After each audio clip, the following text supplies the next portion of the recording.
Aktor politik non-pemerintahan adalah orang atau kelompok yang mempengaruhi dan terpisah sepenuhnya atau sebagian dari sebuah negara yang berdaulat.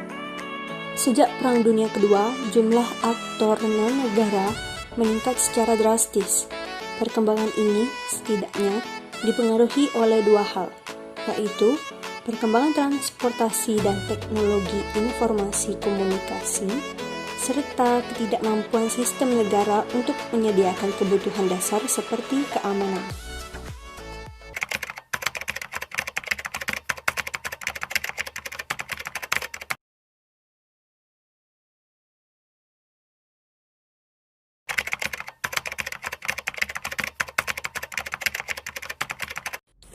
Dalam konteks ini, power dilihat dari siapa yang lebih memiliki kemampuan untuk menekan aktor lainnya.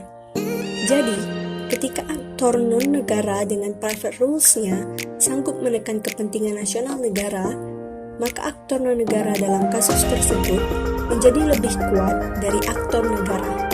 Ketika aktor non-negara berhasil menekan aktor negara, maka akan tercipta sebuah standar setting.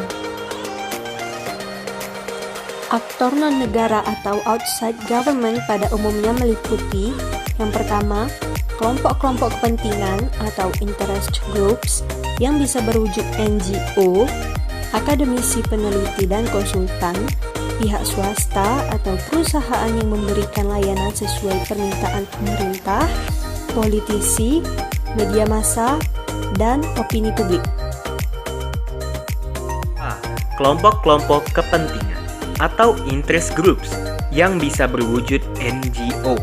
Istilah non-governmental organization awalnya digunakan untuk membedakan antara hak partisipatif badan-badan pemerintah, intergovernmental agencies, dan organisasi-organisasi swasta internasional, international private organizations. NGO pada umumnya adalah organisasi berbasis nilai, value-based organizations, yang bergantung kepada baik sebagian atau keseluruhan bantuan amal, charitable donations, dan pelayanan sukarela, voluntary service. Peranan NGO penting untuk membangun suatu masyarakat dan bangsa. World Bank membagi NGO ke dalam dua kelompok, yaitu operasional dan advokasi. NGO operasional, tujuan utamanya adalah perancangan dan implementasi proyek pengembangan. Kelompok ini menggerakkan sumber daya dalam bentuk keuangan, material, atau tenaga relawan untuk menjalankan proyek dan program mereka.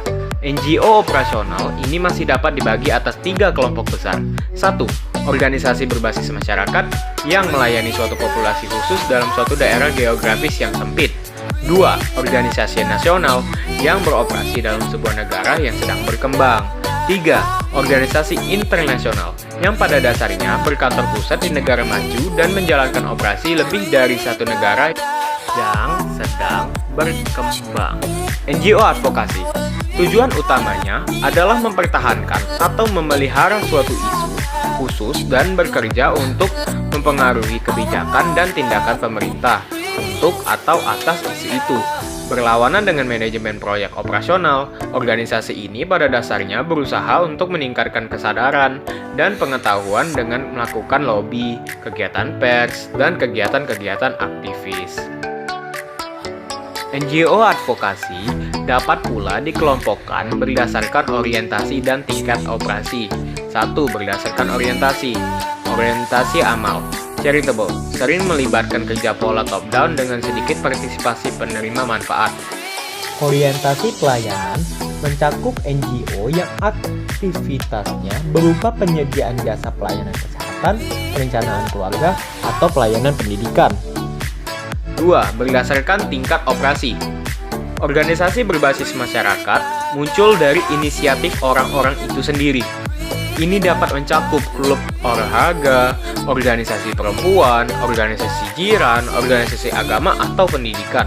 Organisasi perkotaan mencakup organisasi seperti Rotary atau Lions Club. kamar dagang dan industri, koalisi bisnis, kelompok etnis, dan pendidikan dan asosiasi organisasi masyarakat.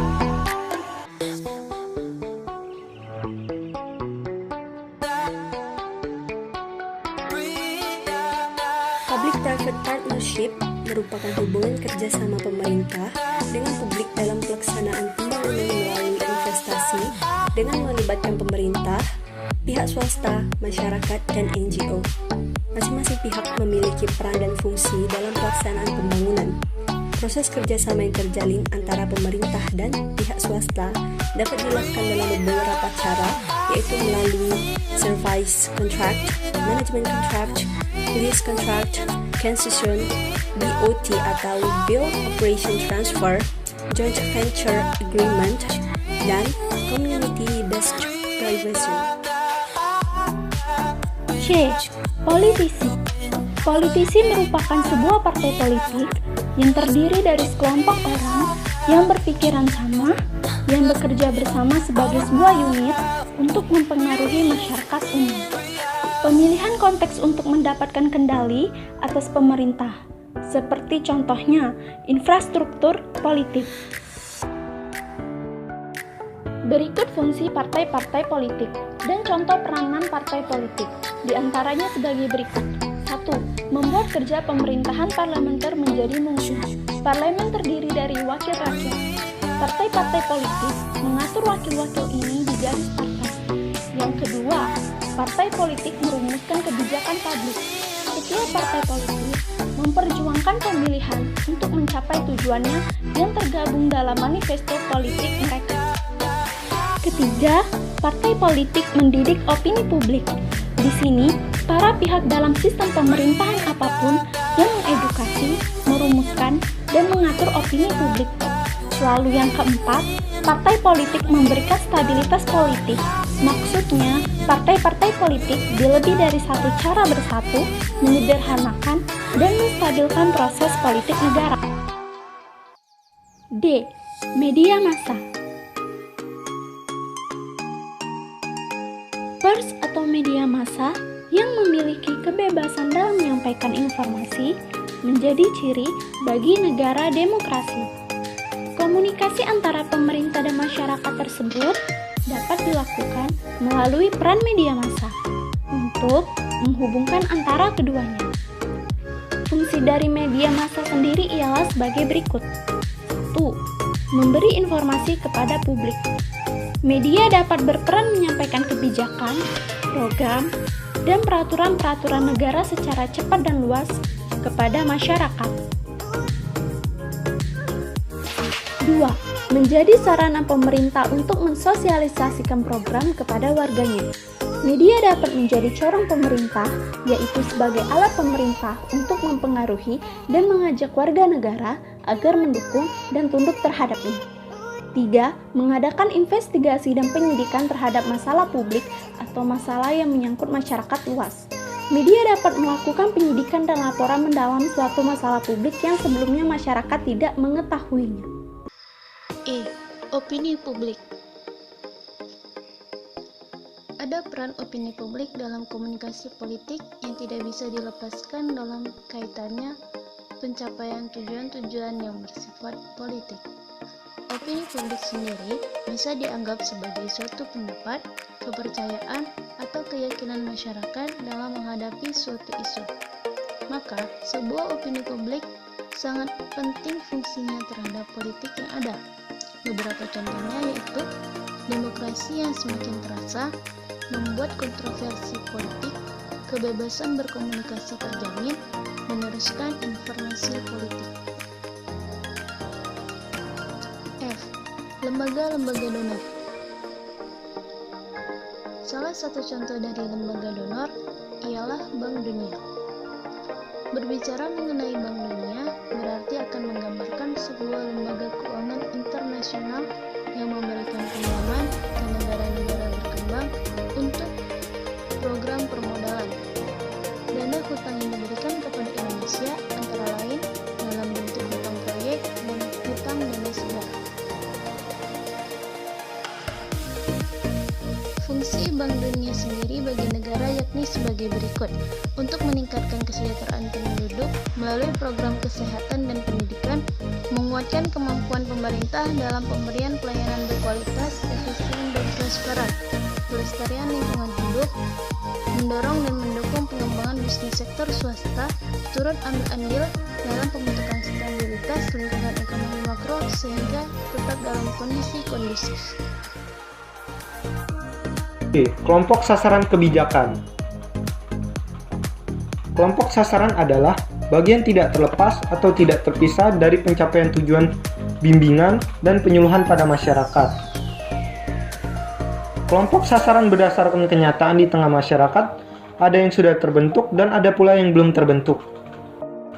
Kelompok sasaran kebijakan dibagi menjadi 3, yaitu masyarakat pedesaan. Menurut Bintarto, desa merupakan perwujudan atau kesatuan geografi, sosial, ekonomi, politik, dan kultural yang terdapat di suatu daerah dalam hubungannya dan pengaruhnya secara timpal balik dengan daerah lain. Proses bimbingan dan penyuluhan pada masyarakat desa adalah A. Dapat dilakukan dengan komunikasi antar individu.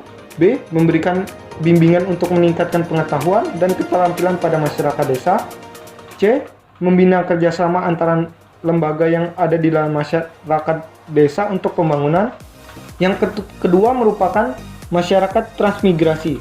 Transmigrasi adalah perpindahan penduduk dari suatu daerah yang padat seperti kota ke daerah lain seperti desa di dalam wilayah Indonesia. Penduduk yang melakukan transmigrasi disebut transmigran. Yang ketiga adalah masyarakat perkotaan. Dengan demikian, strategi bimbingan dan penyuluhan di perkotaan adalah langkah-langkah sistematis yang ditempuh dalam melaksanakan pembinaan, bimbingan, dan penyampaian informasi, sehingga pemahaman masyarakat perkotaan akan nilai-nilai politik akan semakin membaik. Bimbingan penyuluhan di perkotaan dapat menempuh langkah-langkah sebagai berikut. 1. Identifikasi potensi wilayah. 2. Penyusunan instrumen, pengumpulan data wilayah atau kelompok sasaran. Yang ketiga, menganalisis data. Yang keempat, merumuskan monografi potensi wilayah atau kelompok sasaran. Yang kelima, menyusun rencana kerja. Yang keenam adalah menyusun plan of reference. Yang ketujuh, pelaksanaan program kerja. Yang kedelapan adalah program kerja.